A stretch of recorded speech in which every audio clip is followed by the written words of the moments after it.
Experience versus the anointing.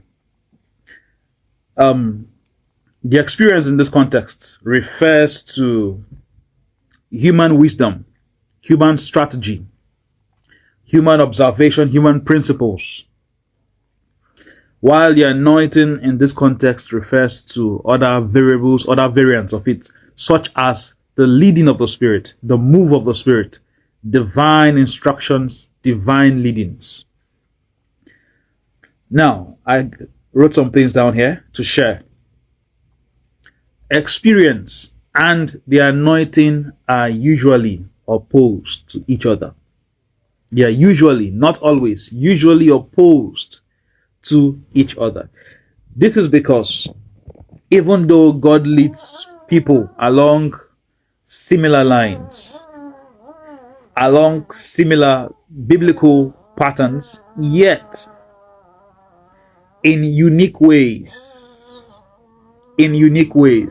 people's callings are different. No two callings are exactly the same. They may look similar, but they're not the same. Hence, the way God leads a person differs from the way God leads others.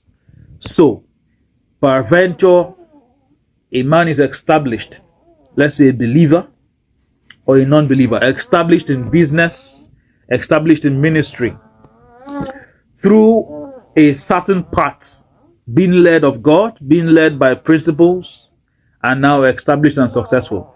Then someone who is coming up on the block, a new kid on the block, led by the Spirit of God, his leading can possibly conflict with the way the one who is established was led. The one who is established has experience, but is not fully aware of the leading, the anointing that is leading the new kid or the new guy on the block. He has experience, but his experience might differ greatly from the new leading someone who is just starting has gotten. No two destinies are the same. Now, while human experiences and principles remain unchanging, human experiences and principles remain unchanging, even God's written word remains unchanging, yet the move of the Spirit is dynamic.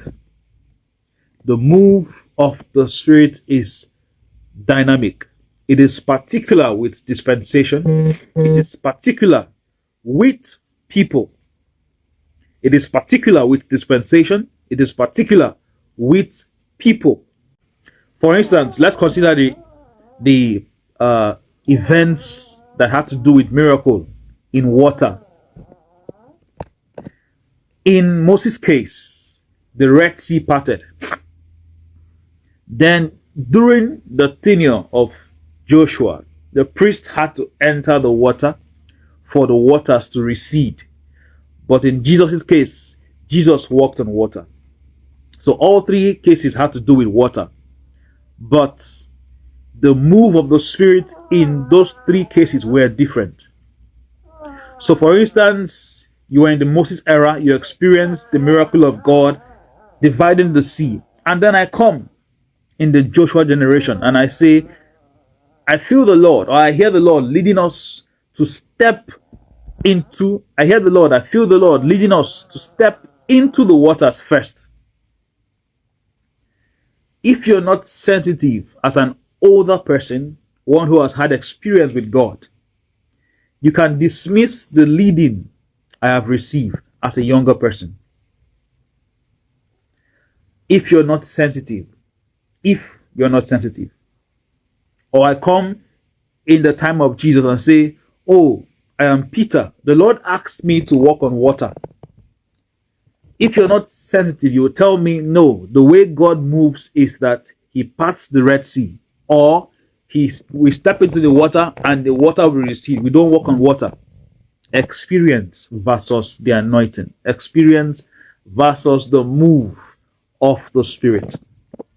This is why experience usually, not always, usually conflicts with the move of the Spirit. And Humans try to always capture patterns. They try to capture patterns, experiences through observation, and it is necessary, it is important, it is relevant, because through the capturing of patterns, we arrive at excellence, administrative excellence, excellence in strategy. Notwithstanding, these patterns can be directly, very directly opposed to the move of the Spirit sometimes.